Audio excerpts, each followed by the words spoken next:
Welcome to Total War Pharaoh Dynasties expansion, now with many new factions and minor factions all over the vastly expanded map.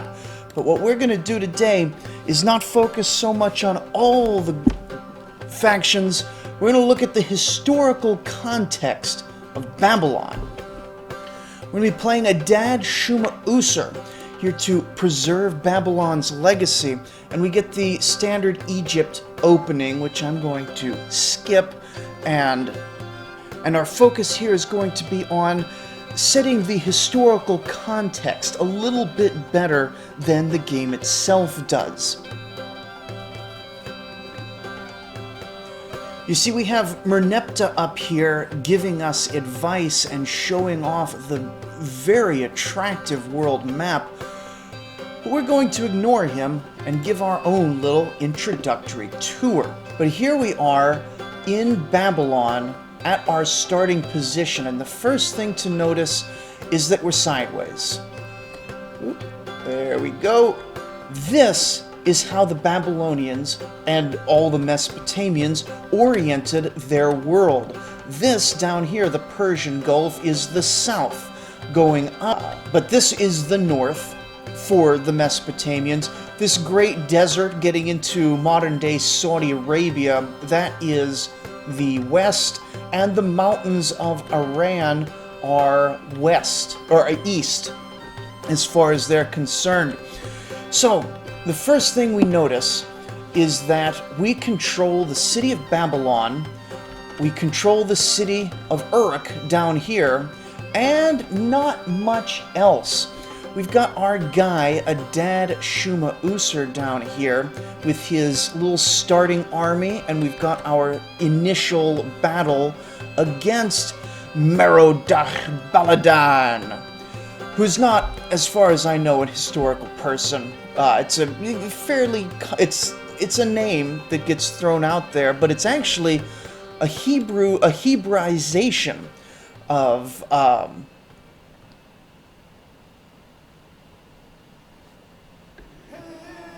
now, Kingu is a mythical figure, and if we look at this over here, Nudamat is also a mythical figure. Utu is the sun god Shamash, a mythical figure. Borsippa is controlled by, the city of Ur. And down here, Nippur is controlled, we got Kishu, Kengir, Duranki. These are all mythical figure names because there's not a lot of solid history for this period of time, which is great for a Total War game. We're going to make our history, but the year is 1205 BC. See it down in this corner. 25 years ago, in 1230, the Assyrians came down from up here, had been building quite a nice little army, and seriously defeated the Kassites who controlled Babylon and this entire area. They defeated them so solidly that Babylon itself was conquered for a number of years, but Babylon had a continuous resistance, sort of Vietnam style, and that resistance was made possible by the existence of this swamp right here. Now, this swamp right here is called Sealand, Matamti, and a lot of it is actually land that has emerged in history from the Persian Gulf. The city of Ur used to be a Persian Gulf coastal city. The Persian Gulf is now way down here. The exact bounds aren't quite known. They've done their best to estimate. But this swamp is absolutely impossible historically to shift any determined defender out of, much like Vietnam. And so the Assyrians had a Vietnam War for 10 or 20 years, and then Tukulti-Ninurta was finally defeated, finally abandoned Babylon, and came and went back to a smaller Assyria, and then that was so unpopular that he was killed and his sons fought over his corpse. So that's why, and the leader of the Babylonian rebellion was, as far as we know, Adad-Shuma-Usur. But it likely wasn't a single unified rebellion. It was probably all these cities doing their best to look out for their own interests. While Adad-Shuma-Usur, we know, lived in this swamp for quite a long time. Just prior to 1205, where the exact date is a bit fuzzy, he has come back to Babylon, taken back over, and apparently in the game he's taken Uruk over as well. And now we need to rebuild our control. So over to this side, Karduniash Ishatananu, this is Kassite territory. They have Kishu is probably intended as a Kassite name, as is Kengir. Duranki is a mythological god name because Nippur is a great holy site. I'll be very interested to see if they have a holy site for Nippur, though I will say the shrines in Nippur have largely been displaced by those in Babylon. You can see we've got the White Temple of On right here. Very nice looking. We've got the Great Ziggurat in Babylon, not the Tower of Babel. Check out the Oldest Stories podcast for more on why it's not the Tower of Babel. But it is quite a nice little ziggurat. Of course, this would have been in the city limits, but it's a game. They're making it work for them. It looks great. And, you know, Babylon would look funny if they had that giant ziggurat in the middle. Anyway, the point we want to do is Cardunia. So we've got two sets of Kassites here to the west and to the east. We're going to need to take them back because only one set of Kassites can be in charge at Babylon. Up here, we're at war with Dur-Kurigalzu. The Kingu, another group of Kassites, but really they're just pulling names out of their hind end. Gu-Eden, that's a nice old Sumerian name. And then, over there, Dur is controlled by Igihalkid, who is the Elamites. So Dur is going to be probably there. Of course, they're estimating. Everyone who does ancient maps is estimating. So, we're in charge of Babylon. What's the first thing that this king is going to want to do? Well, historically speaking, the first thing he's going to want to do is raise an army and fight a war. He would have a professional army, likely, but a very small one.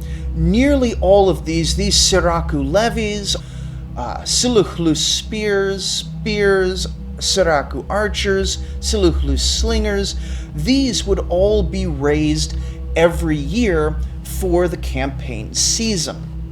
The Assyrians, incidentally, start to have a lot more of a professional army, but in Babylon, we don't see evidence of that, but it's a total war game, so we have a professional army, even if that professional army, look at this, is made up of Akkadian farmers. How are they a professional army? They're not. But anyway, we're not going to raise an army, we're going to fight our initial battle. But before we leave, because it is spring, it's the start of spring, so before he leaves, he needs to order the construction projects for the year. And they've done a pretty good job with this, with building out Babylon, really. We've got our main palaces, Babylon the Strong, which is great. Fishermen's docks. That's the thing I'm surprised they've included, and I'm quite glad they have. The economy of ancient Mesopotamian cities was threefold.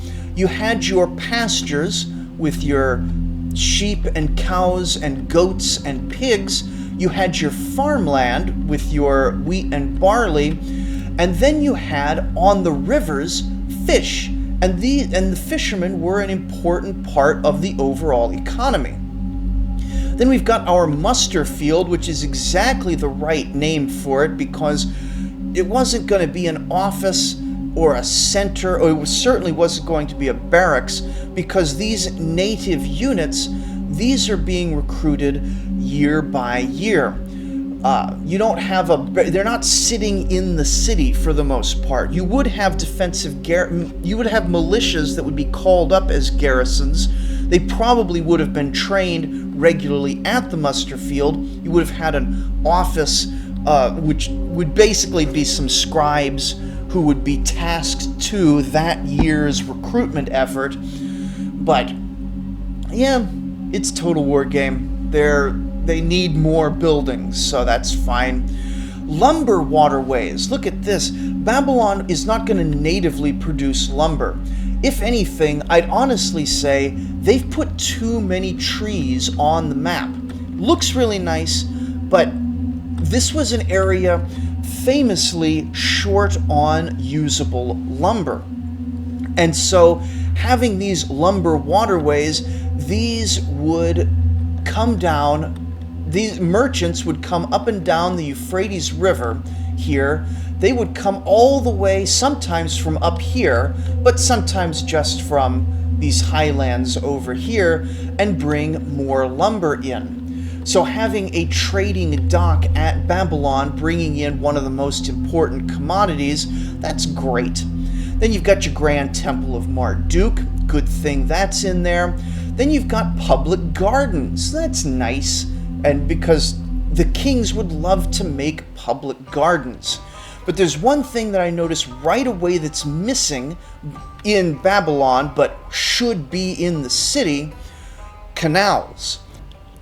Kings would be most proud of building three things: rebuilding a city walls, building new or rebuilding new and greater temples to their gods, and their canals. They were obsessed with their canals, and so the canals must be in bad shape, let's say, because of the recent unrest at Babylon. Since there's been so much conflict, we're going to assume the canals have fallen into disrepair. And so the very first thing the king needs to do in order to get the favor of the gods is to build this canal. And then, can we build anything else? We can upgrade this garden to a mud bath. That seems irresponsible. We're going to be playing this badly because I'm not a great player, but we're going to be playing this with an eye towards historical accuracy, even down to the battles. So, now that we've taken care of the city, I say that, do we need to build anything down in Uruk? We could send a message down here. Yeah, let's fix up Uruk a little bit, build the palace up a little bit nicer. That's a valid thing for an ancient king to do. And then we're going to set off on our annual campaign. Every year, if the king had enough resources to put the army together, he would sit down and ask the gods, where should I attack? And the gods would, and they do divination after divination. He'd say, should we attack Sippar? Should we attack Tubtub? Should we attack Rapicum? Should we attack Agade? Should we attack Dur-Kurigalzu? And eventually, the divinations would decide on one city. And this may sound like they're doing it completely at random, but it's not clear how much these divinations were tweaked by the priests. Some people think that the divinations were entirely for show. Other people think that, yeah, sometimes they would just take decisions totally at random. I don't really know. I don't really have an opinion on that. Oh, it's nighttime. Look at that. There's even stars in the sky. Oh, and the cities have little flames on them. Look at that. This is a beautiful game. Oh my goodness. You can complain about a lot of stuff, but you can't complain about how it looks aesthetically overall. Anyway, our divinations have decided that our target is Dur-Kurigalzu because they're already at war with us. So, we're going to march our army up here, and we're going to look at, real quick, what an historical battle would actually look like. Fortunately, we way overwhelmed them, so we're in good shape. Oh, not yet. Oh, well, guess it's too late to fix him, because he's not a charioteer. Which, actually, Adad-Shuma-Usur makes sense to not start as a charioteer, because he's just been spending his entire career fighting in the swamps, which is an interesting little tidbit there. Nearly every faction leader should be riding a chariot most of the time. But this guy, it makes sense that he'd be an infantryman. So we're going to start him with the infantry. Now, historically speaking, and we are going to try and fight as historical a battle as we can, the vast majority of the control that a king would have over his army is in the deployment phase, as the army is marching forward. The army, I was going to say the army would not start in the river, but again, Adad-Shuma-Usur, he's a bit of an unconventional fellow. Let's get a look at him down here. How does he look?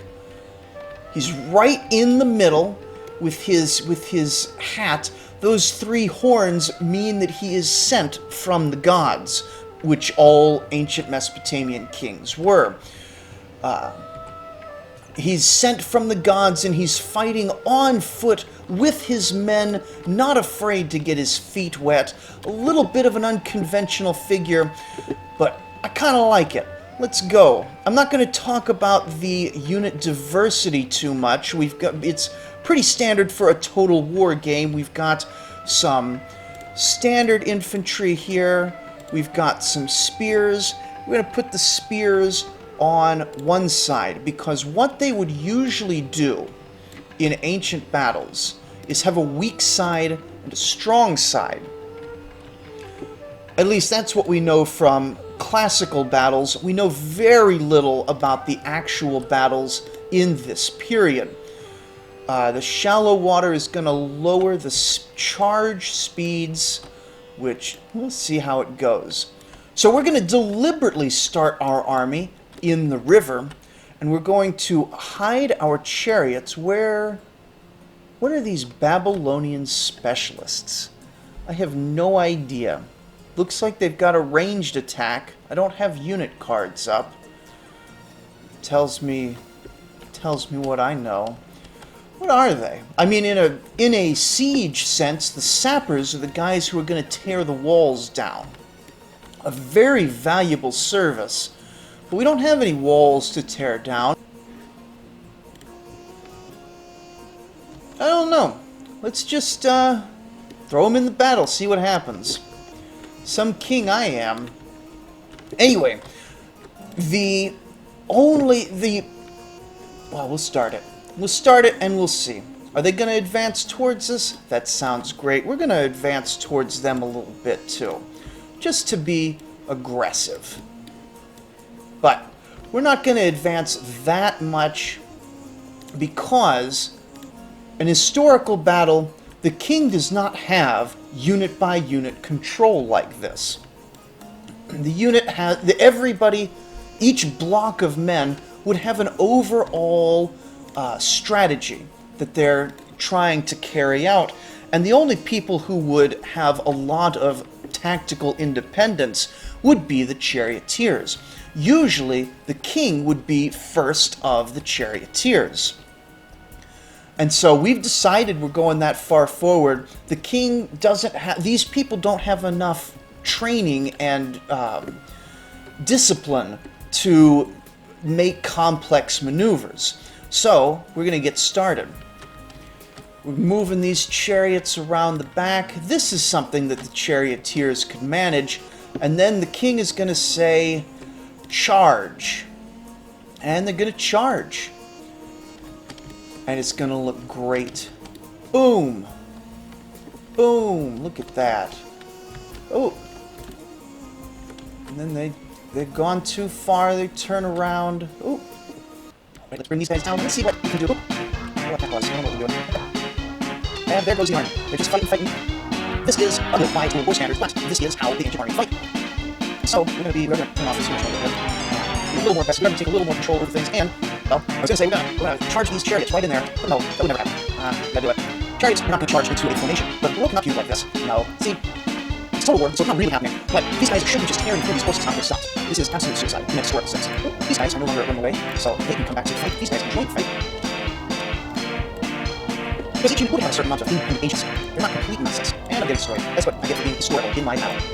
And we turn up the speed because there's not that much going on. There we go, let's get these guys back. I'm also just going to bring these guys back as we can. Oh, there we go, victory. And we win. How did we win? Very badly. The gods did not approve of that battle. But we're going to play this as historically minded as possible, even if it means we're going to struggle sometimes. Because you know what? Adad-Shuma-Usur didn't have a whole bunch of tactical control over the battlefield. He just did what he was going to do. And of course, if we were being really historical, these guys also wouldn't have unit-by-unit tactical control. So, I don't know how this is going to go. And now we've won, we're going to do a little bit of recruitment. How much can we do in one turn? We can recruit 2 of them in one turn. So let's grab these guys, because we need all the help we can get. And next turn, we're going... next turn, we're going to fight these guys. Fight the second great battle against...